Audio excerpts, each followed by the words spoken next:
They say the devil finds work for idle hands. I'm Arthur Miller. I'm 72 years old, and I've worked with my hands my entire life. I built a company, a family, a legacy. I thought I had built it all on a foundation of solid rock. But one Tuesday afternoon, I learned my entire life was built on sand. I went to visit my son-in-law, David, to drop off a set of antique woodworking tools. But when I pulled up, I saw my wife's car parked just past his gate. What I overheard through an open window that day didn't just break my heart, it ignited a fire in me I thought had long since burned out. This isn't just a story about betrayal, it's a story about what happens when you push a quiet man too far. The autumn sun was warm on my face as I turned my old Ford onto Sycamore Lane. It was the kind of perfect September afternoon that makes you forget winter is just around the corner. The leaves were just beginning to turn, painting the edges of the maples in shades of fire. I was feeling good. Content. At 72, contentment is a currency more valuable than gold. I had my health, a beautiful home, and a family that was the envy of all my friends at the Rotary Club. My daughter Chloe was my whole world, and her husband David was the son I'd never had. Or so I thought. I was on my way to their house to drop off a set of my old Marples chisels. David was getting into woodworking, and I was thrilled to pass down the tools my own father had given me. It felt right, a continuation, a legacy. He and Chloe had given me the most precious gift of all, my granddaughter Lily, a bright-eyed 5-year-old who had me wrapped around her little finger. Life, by all accounts, was perfect. As I approached their sprawling, colonial-style house, a knot of unease tightened in my gut. Parked just beyond their white picket gate, tucked slightly behind a large oak tree as if to be inconspicuous, was a familiar car, Eleanor's pearly white Buick LaCrosse. My wife, my brow furrowed. What was she doing here? It was Tuesday. Tuesday at 2 p.m. was, for the last 15 years, sacrosanct. It was her book club with the girls, Martha, Susan, and Carol. They'd meet at the country club, drink iced tea, and dissect the latest bestseller. Eleanor lived by her schedule. It was one of the things I, an old engineer, had always admired about her precision. A deviation was as rare as a solar eclipse. Maybe the book club was canceled? Maybe she'd just popped in to see Chloe and Lily. But Chloe had taken Lily to a ballet class across town. She'd told me so on the phone just that morning. My mind, trained for decades to find logical patterns and identify anomalies, was spinning. The excuses felt thin, flimsy. I parked my truck across the street, a couple of houses down, shielded by a large hedge. I didn't know why I was being cautious. It was an instinct, a primal feeling that something was wrong. I killed the engine and just sat there, the weight of the antique wooden chisel box heavy on the passenger seat beside me. The house looked quiet, peaceful, deceptively so. After a few minutes of wrestling with my own thoughts, I decided I was being a foolish old man. There was probably a simple explanation. I'd walk up, ring the bell, and Eleanor would be having a cup of tea with David, having decided to surprise him with some homemade cookies. We'd all laugh at my silly paranoia. I got out of the truck, leaving the tools behind. As I walked up the long, stone-paved driveway, I noticed something else that pricked at my senses. The large bay window in the living room, the one that looked out onto the manicured front lawn, was cracked open just a few inches. It was a warm day, but they had central air. David was meticulous about energy efficiency. It was an odd detail. As I got closer, I heard voices drifting from that open window. A man's voice, smooth and confident, David's, and a woman's voice, soft and melodic, Eleanor's, my Eleanor. I slowed my pace, my heart starting to thud against my ribs like a trapped bird. I shouldn't listen. It was an invasion of privacy, but I was frozen to the spot, compelled by that same dark instinct that had made me park down the street.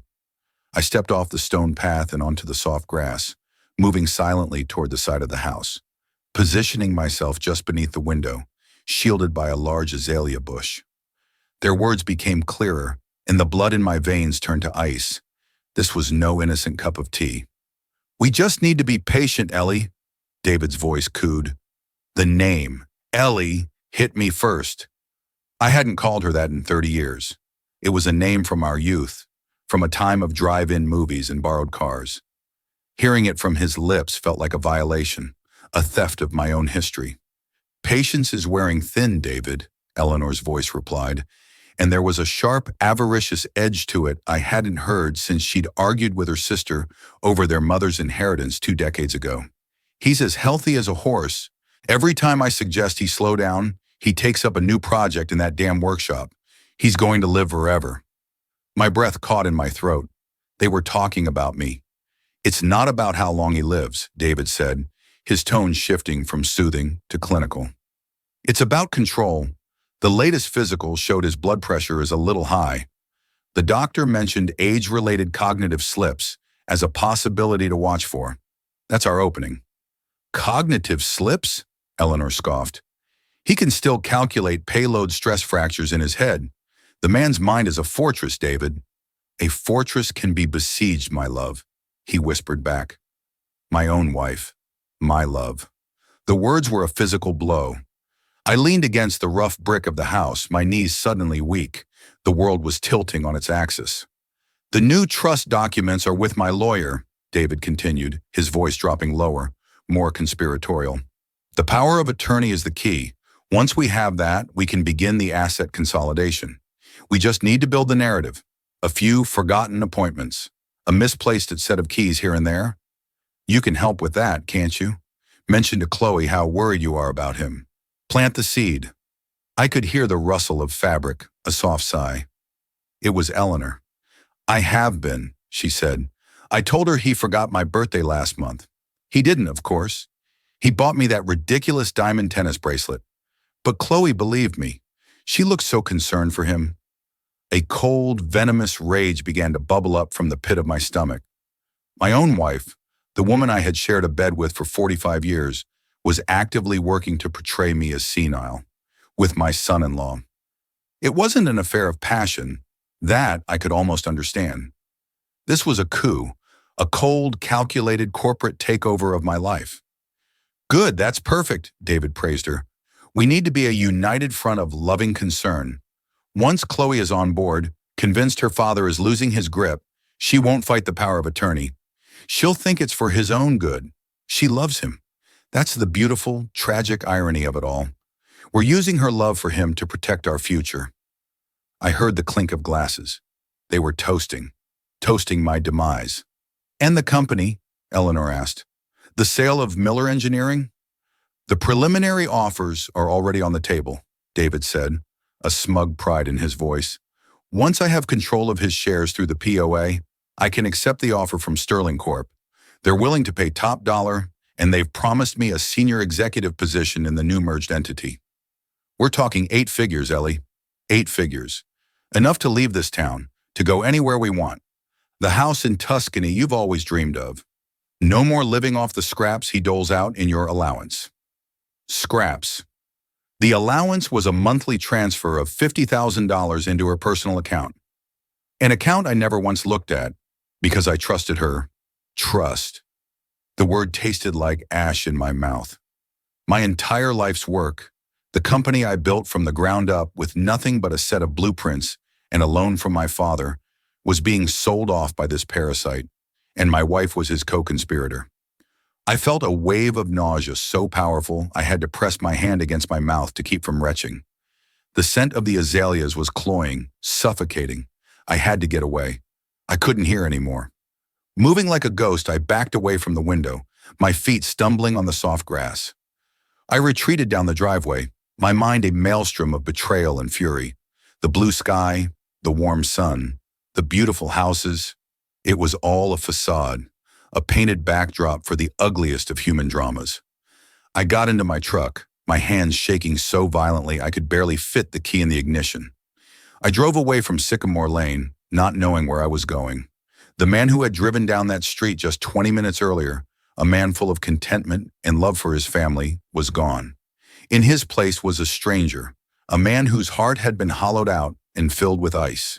And in that cold, empty space, a single thought began to crystallize. They would not win. They had underestimated the old engineer. They thought they were besieging a fortress. They were about to find out they had woken a dragon. The drive home was a blur. I remember the screech of tires as I took a corner too fast and the blare of a horn from a car I nearly sideswiped. My mind wasn't on the road. It was replaying their conversation, every word a fresh stab in the heart. Ellie, my love, cognitive slips, our future. When I finally pulled into my own driveway, the familiar sight of our home, a place I had always considered my sanctuary, felt alien and threatening. The manicured lawn, the rose bushes Eleanor tended to so carefully, the welcoming front porch, it all seemed like a lie, a stage set. I walked into the house through the garage, the smell of oil and sawdust in my workshop a small, cold comfort. It was a place of logic, of creation, a place where things made sense. I stayed there for what must have been an hour, just sitting on my workbench stool, staring at the tools hanging in their perfect orderly rows on the pegboard. My hands were steady now. The initial shock was receding, replaced by a chilling clarity. The shaking had stopped. The rage was still there, but it was no longer a hot, chaotic inferno. It was hardening, cooling into something sharp and focused, something dangerous. I knew I couldn't confront them. Not yet. A direct accusation would be met with denials, gaslighting. They would twist my words, use my anger as proof of my instability. See, Chloe? He's becoming paranoid, aggressive. No. David was right about one thing. This was a siege, and a siege is not one with a frontal assault. It is one with strategy, with patience, with intelligence. I had to play their game, but I had to play it better. I went inside the house. I could hear Eleanor humming in the kitchen. The sound, once a comforting melody that signaled the end of the workday, was now the grating tune of a traitor. I walked in, and she turned from the stove, a bright, practiced smile on her face. "Arthur, darling, you're home early," she said, wiping her hands on her apron. "How was your day?" I looked at her, really looked at her, the woman I had loved for nearly half a century, the silver streaks in her auburn hair, the laugh lines around her eyes, the familiar curve of her smile. It was all a mask. Behind those loving eyes was a stranger, a plotter, a thief. "It was fine," I managed, my voice sounding hollow and distant even to my own ears. "Just finished up a few things in the shop." "Oh, did you take the chisels over to David?" she asked, her voice a perfect imitation of casual interest. The casualness was the most sickening part. "No," I said, thinking fast. "I got sidetracked. I'll take them tomorrow." I couldn't let them know I'd been there. That was my only advantage. They thought they were operating in the shadows, but I was there with them now, a silent observer. "Well, dinner is almost ready," she chirped, turning back to the stove. "I'm making your favorite, pot roast." Dinner was torture. We sat at the polished mahogany table in our formal dining room, the same table where we had hosted countless family holidays, birthdays, and anniversaries. Every bite of food felt like swallowing poison. I listened as she recounted the hilarious debate at her book club about the protagonist's questionable morals. She was a phenomenal liar, effortless. I wondered how many other lies I had unknowingly swallowed over the years. "Martha is just convinced that Helen was justified in leaving her husband," Eleanor said, taking a delicate sip of her wine. "I, for one, think loyalty is paramount. Don't you, dear?" She looked at me, her eyes wide with feigned sincerity. The audacity of it almost made me laugh. I simply nodded, chewing my food slowly. "Loyalty is everything," I said, meeting her gaze. For a split second, I thought I saw a flicker of something in her eyes. Doubt, fear, but it was gone as quickly as it appeared, replaced by that serene, loving mask. Throughout the meal, she subtly laid the groundwork for their plot. "You know, Arthur, you seem a bit distracted lately," she commented, dabbing her lips with a napkin. "The other day, you couldn't find your glasses, and they were right on top of your head." It was a classic, harmless trope of aging, one we'd laughed about before, but now it was a weapon. I had been looking for my reading glasses, not my regular ones, a detail she conveniently omitted. "And you forgot to call the plumber about the leaky faucet in the guest bathroom," she added, her brow furrowed with a performance of wifely concern. "I had to call him this morning. Are you feeling all right, darling? You're not overdoing it in the workshop, are you?" Each comment was a small, precise spadeful of dirt, digging the grave for my autonomy. I was no longer her husband. I was a project, a problem to be managed. I played along. I suppose I have been a bit forgetful, I mumbled, looking down at my plate. A lot on my mind. Of course you do, she said, reaching across the table to pat my hand. Her touch felt like a spider crawling on my skin. That's why you have me, to help you remember. That night, as I lay in our bed, I feigned sleep as she got ready. I watched through slitted eyelids as she performed her nightly ritual, creaming her face, brushing her hair. She was a stranger. When she finally slipped under the covers and her breathing deepened into a steady rhythm, I was more awake than I had ever been. My mind was clear. The grief was still there, a cold, heavy stone in my chest. But the engineer had taken over. A problem had been presented. A complex structure of lies and betrayal was threatening to collapse my entire world. My job was to analyze its weak points, calculate the stress loads, and bring it down in a controlled demolition, ensuring the blast shielded the innocent, Chloe and Lily, and buried the guilty in the rubble. I slipped out of bed and went to my study. I turned on my computer, the soft hum a welcome sound in the silent house. My first search was for a man I hadn't spoken to in years, a former employee I had fired for being too ruthless, too good at digging up dirt on competitors. His name was Marcus Thorne, and he ran a private investigation and corporate security firm now. He was exactly the kind of man I needed, a man who knew how to dismantle a fortress from the inside out. The siege had begun. Marcus Thorne's office was in a sleek, anonymous glass tower downtown. The man himself had changed little since I'd last seen him a decade ago.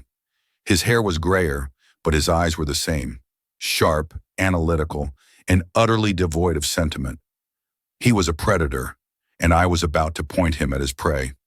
"Arthur Miller," he said, rising from behind a massive black desk. He shook my hand, his grip firm. "To what do I owe the pleasure?" "I trust you're not here to relitigate my severance package." "I'm here to retain your services, Marcus," I said, sitting in the leather chair opposite him. "I need discretion, technological expertise, and a complete lack of moral compunction." A slow, reptilian smile spread across his face. "Well, you've come to the right place. Tell me what you need." I laid it all out.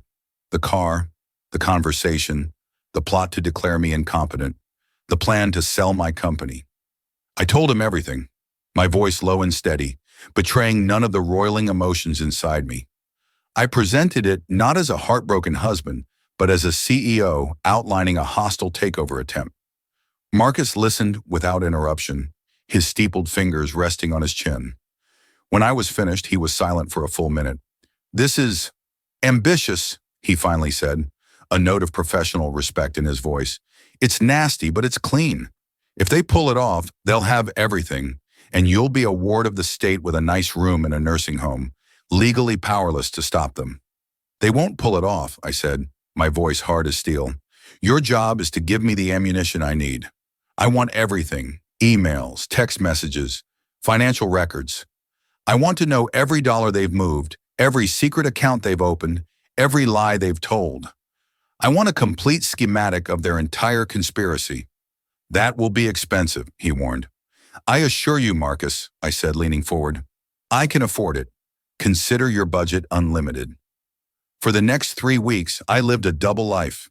By day, I was Arthur Miller, the loving husband and doting grandfather, slowly succumbing to the gentle fog of old age. I played the part to perfection. I'd forget where I parked the car at the grocery store. I'd call Chloe and ask her the same question twice in one conversation. I'd stare blankly at the television, feigning confusion. Eleanor and David lapped it up.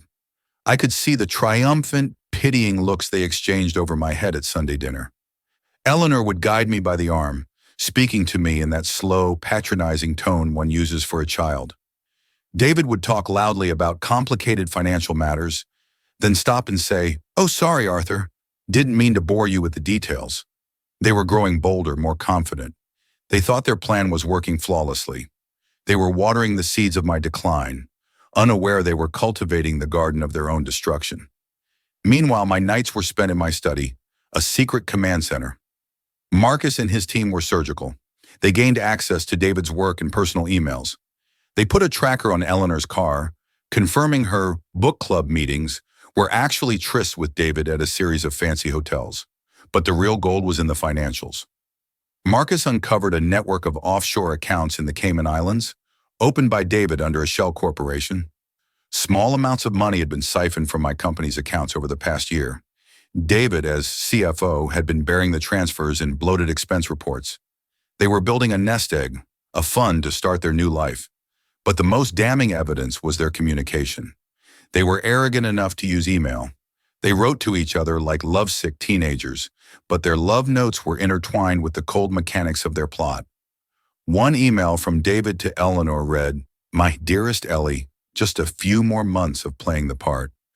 I saw the look on Chloe's face today when he couldn't remember the name of her childhood dog. She's almost there. She's starting to believe he needs our help. The Sterling Corp offer is solidifying. Our Tuscan sun is just over the horizon. Eleanor's reply, "I almost feel guilty sometimes, my love.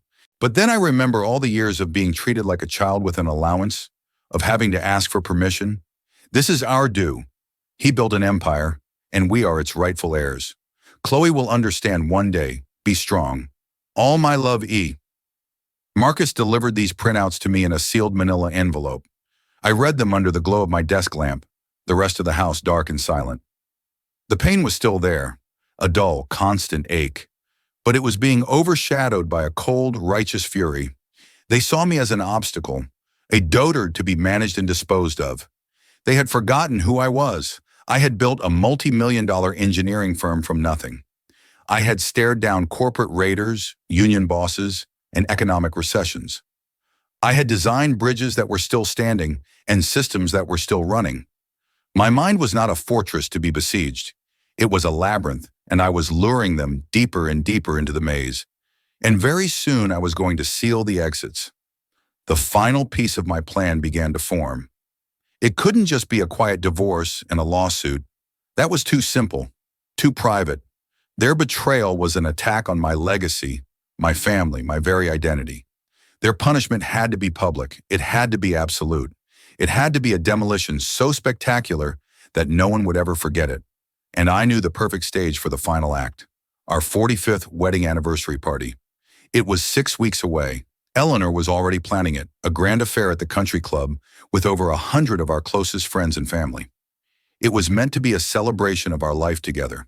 Instead, it would be the grand unveiling of her new one. The weeks leading up to the anniversary party were the most difficult of my life. I was an actor playing the most challenging role imaginable, a feeble, fading version of myself. I had to let Eleanor take the lead on all the party planning, nodding vaguely when she asked my opinion on floral arrangements or menu choices. "Do you think your cousin Robert would prefer the salmon or the filet mignon, dear?" she'd ask, her pen hovering over a list. "Oh, whatever you think is best, Eleanor," I'd say with a dismissive wave of my hand. "You know I can never keep track of who likes what." I saw her exchange a subtle, knowing glance with Chloe, who was helping with the invitations. The glance said, "See? He can't even handle a simple decision." It was perfect. I used my decline to my advantage. I made an appointment with my lawyer, a trusted old friend named Bill Peterson, and I insisted that Eleanor accompany me. To help me keep things straight, I told her. She was thrilled, seeing it as another step toward her goal. In Bill's office, with Eleanor sitting beside me looking the part of the devoted, concerned wife, I laid out my wishes. I told Bill I wanted to simplify my affairs.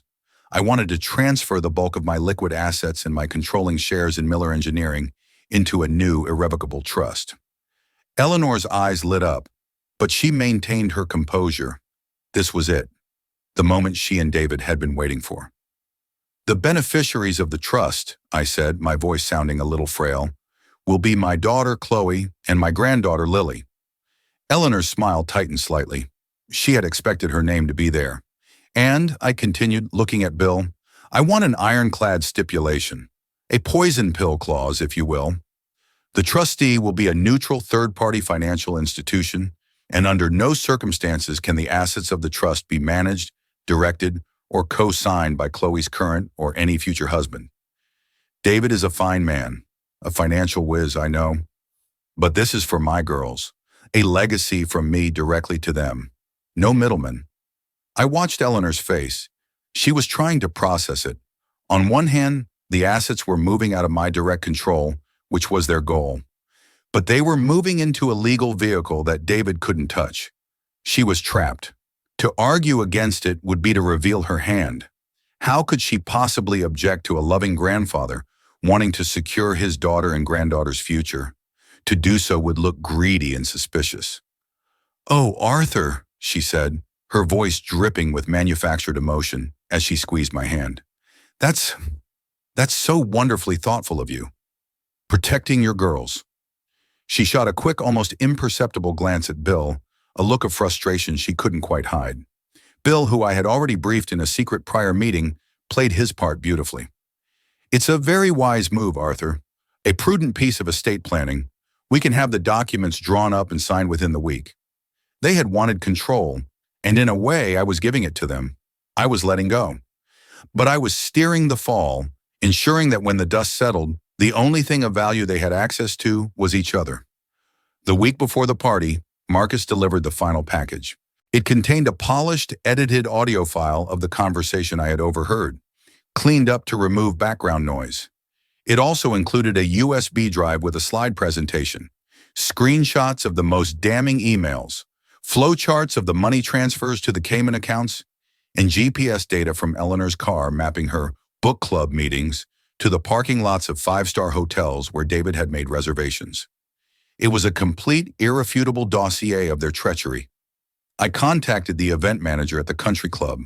I told him I had prepared a special surprise video presentation for my wife, and that my technical consultant would need to come in the day before to set it up with their audiovisual equipment, a large projection screen and a high-end sound system.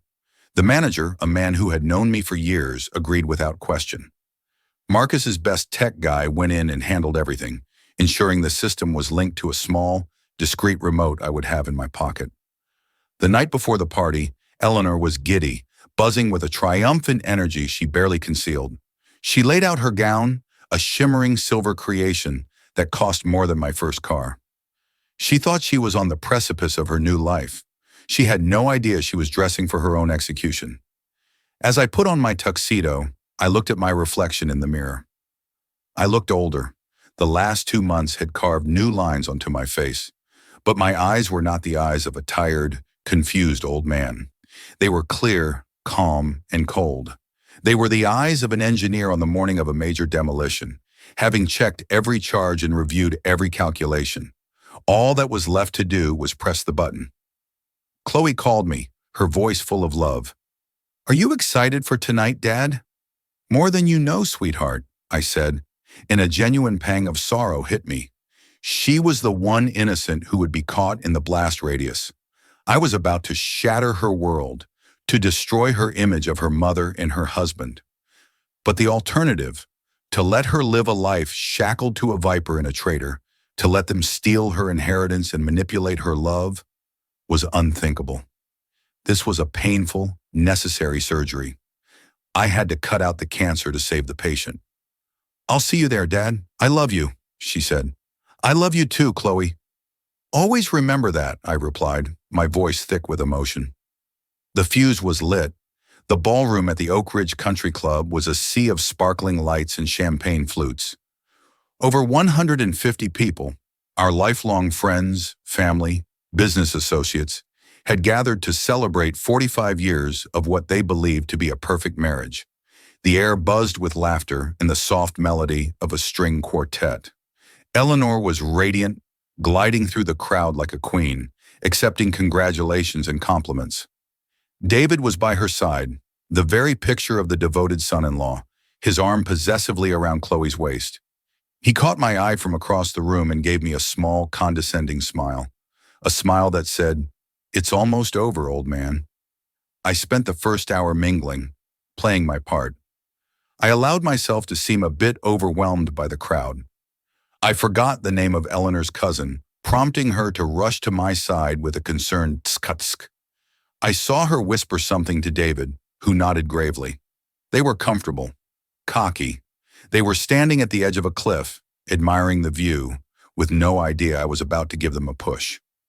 After the main course was served, David, as the man of the hour's family, stepped up to the podium for the first toast. He spoke eloquently about love, commitment, and family. He praised Eleanor's grace and my wisdom. He called me his mentor, his inspiration, his second father. It was a masterful performance, nauseating in its hypocrisy. The room was rapt. He raised his glass.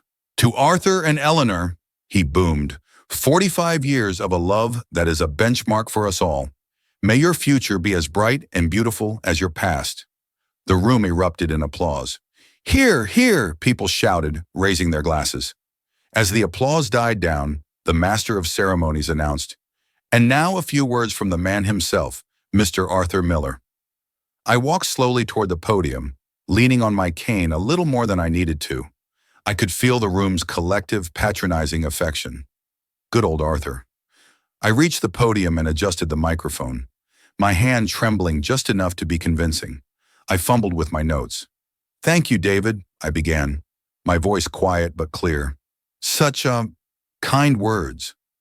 I looked out at the sea of expectant faces. I saw my daughter Chloe smiling at me, her eyes shining with pride. I'm so sorry, sweetheart, I thought. 45 years, I continued, letting the words hang in the air. It's a long time, a lifetime.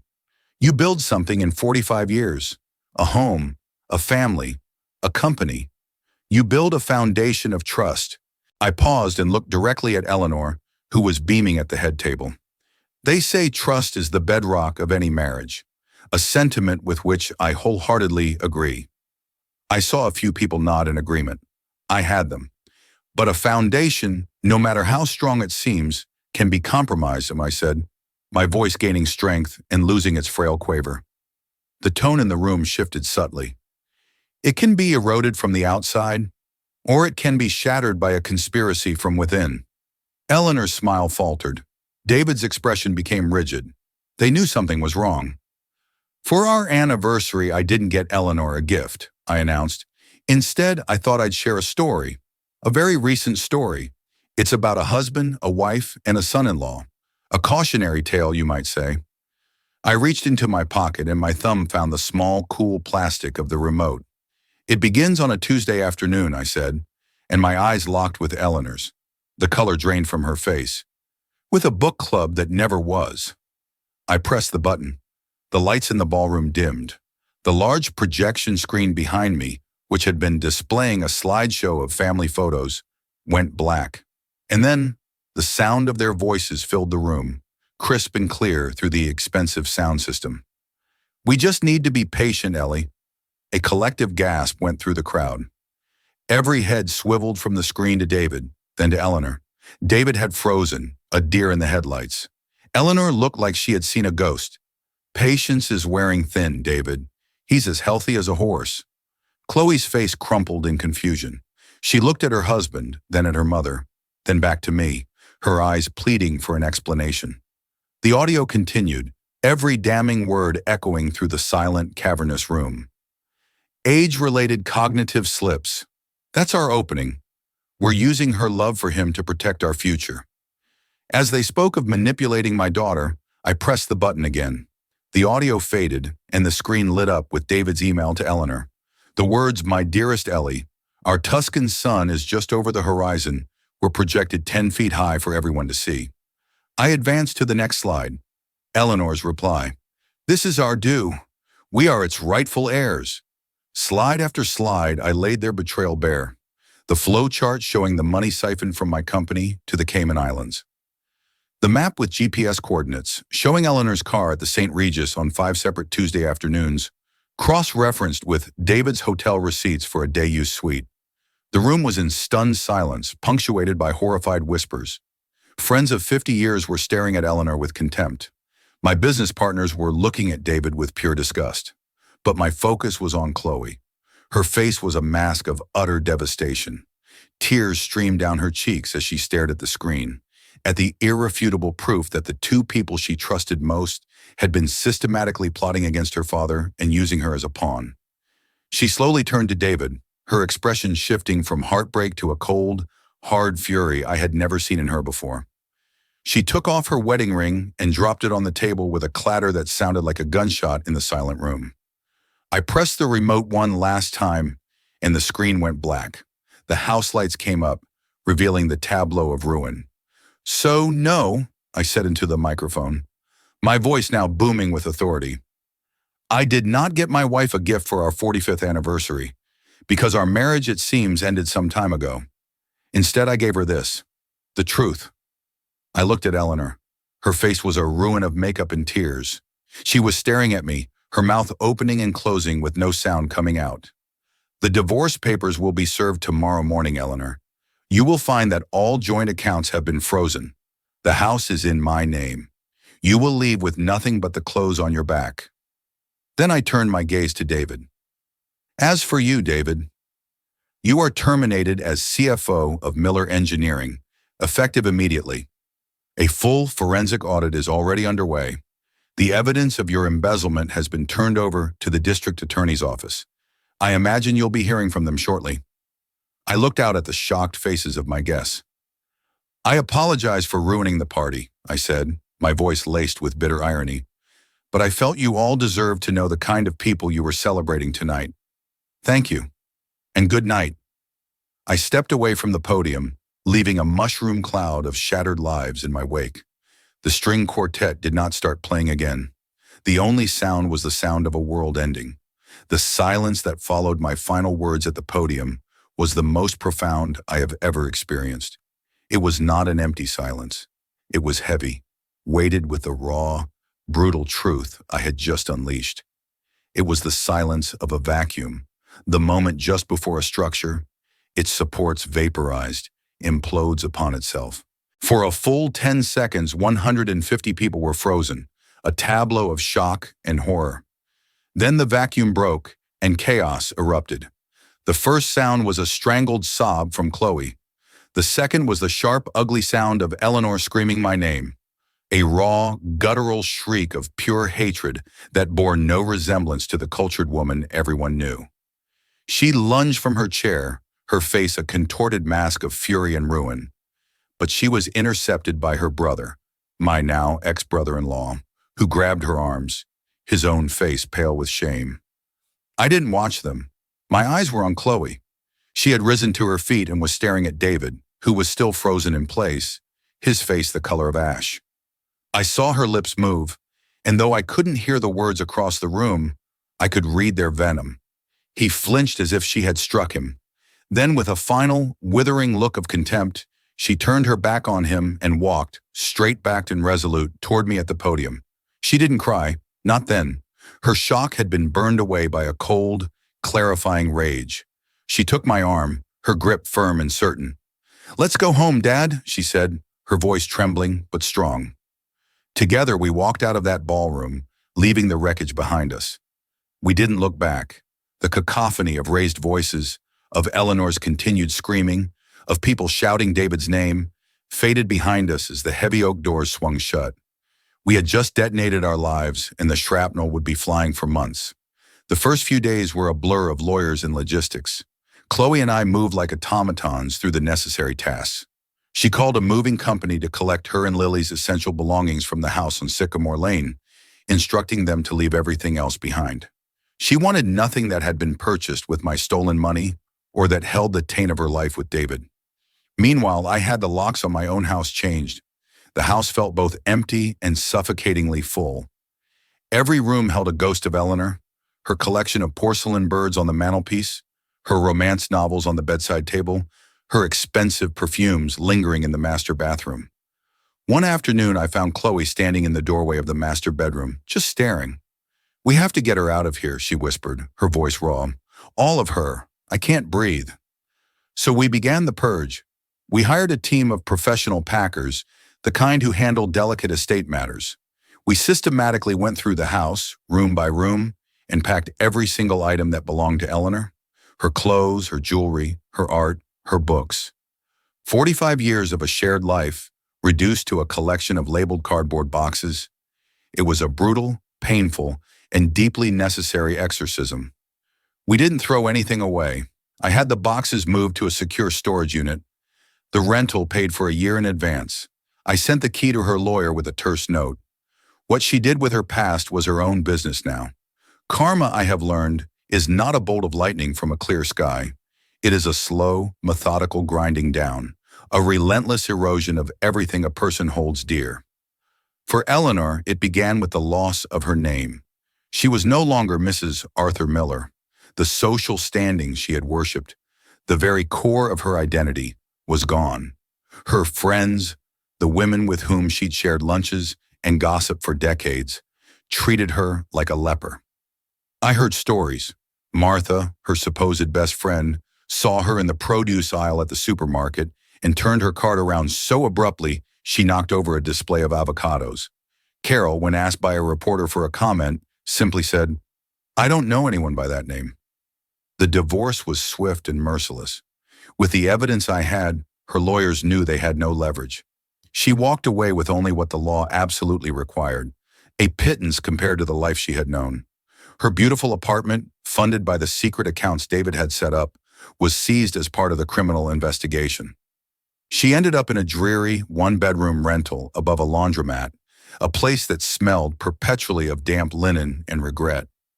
The ultimate blow came when a former colleague of mine told me he had seen her. She was a hostess at a mid-range steakhouse by the interstate, wearing a cheap, ill-fitting black dress and a name tag that simply read, Ellie. She, who had demanded the best table at every five-star restaurant, was now the one asking, "How many in your party tonight?" Her punishment was not poverty, not exactly. It was a public and inescapable humiliation, a daily reminder of the life she had burned down for a fantasy. For David, karma was less poetic but far more concrete. It was the cold, impersonal machinery of the United States justice system. My forensic accountants had peeled back the layers of his deception like an onion, revealing a fraud far more extensive than I had initially known.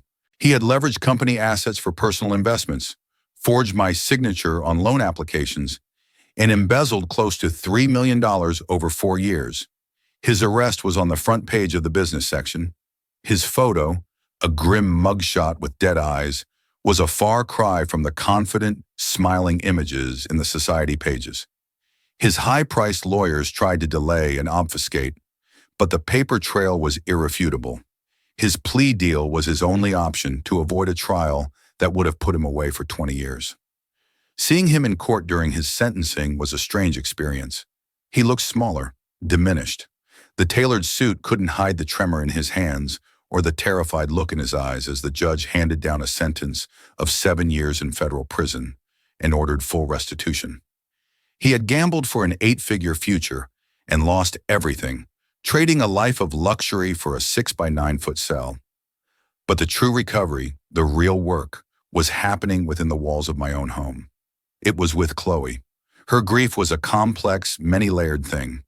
She mourned the husband she thought she had, the man she had loved and built a life with. But she also mourned her mother, the woman who had raised her and then betrayed her in the most fundamental way. "How could I have been so stupid, Dad?" she asked me one night, sitting on the porch as we watched Lily chase fireflies in the twilight. How could I have not seen what they were? Was I that blind? "You weren't blind, sweetheart," I told her, my heart aching for her. "You were trusting. You loved them, and they weaponized that love against you, against both of us. That's not your failure. It's their monstrousness." There were good days and bad days, days filled with tears and days we managed to laugh. Lily, in her 5-year-old innocence, was our anchor. She didn't understand the complexities, only that she now lived at Grandpa's house and that Mommy was sad sometimes. Her simple needs, for a story to be read, for a scraped knee to be kissed, for a pancake to be flipped, forced us into the present, preventing us from drowning in the past. Slowly I began to see the old Chloe reemerge, but stronger, forged in the fire of her ordeal. One day she walked into my study while I was reviewing the quarterly reports from the company. "Explain this to me," she said, pointing to a balance sheet. And so I did. She started spending a few hours a day with me in the study, learning the business, understanding the trust I had created for her and Lily. She had a sharp, inquisitive mind, my mind, that had been softened and dulled by her life with David, who had always handled the complicated things. Now it was sharpening itself again. She was no longer just a beneficiary of my legacy. She was becoming its steward. A year has passed. The house is different now. Chloe redecorated, replacing Eleanor's opulent formal style with something warmer, more comfortable. Family photos are back on the walls, but they are new photos. Of me and Chloe laughing, of Lily on her first day of kindergarten, of the three of us on a trip to the coast. We are a smaller family, a quieter family, but an honest one. Sometimes when I'm in my workshop, the scent of cedar and oil surrounding me, Lily will come in, her face smudged with dirt from the garden. She'll pick up a piece of scrap wood and ask me, "Can we build something, Grandpa?" And we will. We'll build a lopsided birdhouse or a clumsy little boat. Her creations are imperfect, but they're real, built with joy and clean hands. In these moments, I feel a profound sense of peace. The rage is gone, replaced by a quiet, hard-won contentment. I look at the life I have now and I see it for what it is, a structure that was tested to its breaking point. The foundation cracked, and large sections had to be demolished and cleared away. But what we rebuilt in its place is a better design. It's smaller, simpler, but its load-bearing walls are truth and resilience. Its framework is an unbreakable love between a father, his daughter, and his granddaughter. They thought my legacy was a number in a bank account they could steal. They were wrong. My legacy is right here, building a crooked birdhouse with me in the afternoon sun. And it is stronger than they could ever imagine. That night, I took back my life, but it came at a price. The fallout from betrayal like that never really washes away completely. It changes you. It changes the landscape of your family forever. My story is a stark reminder that the deepest betrayals often come from those we hold closest, hiding behind a mask of love and concern. It's a testament to the fact that you should never, ever underestimate the quiet ones. We see everything, and when we are pushed to the brink, we will defend our legacy with everything we have. Have you ever faced a betrayal that shook you to your core? Or have you witnessed karma deliver a blow so perfectly deserved it took your breath away? Share your thoughts and your own stories in the comments below. I read every single one. If this story resonated with you, if you believe in justice and the strength of the human spirit to fight back from the brink, please give this video a like. Share it with someone who might need to hear it, and be sure to subscribe to the channel for more true stories about life, loss, and the ultimate triumph of truth. Thank you for listening.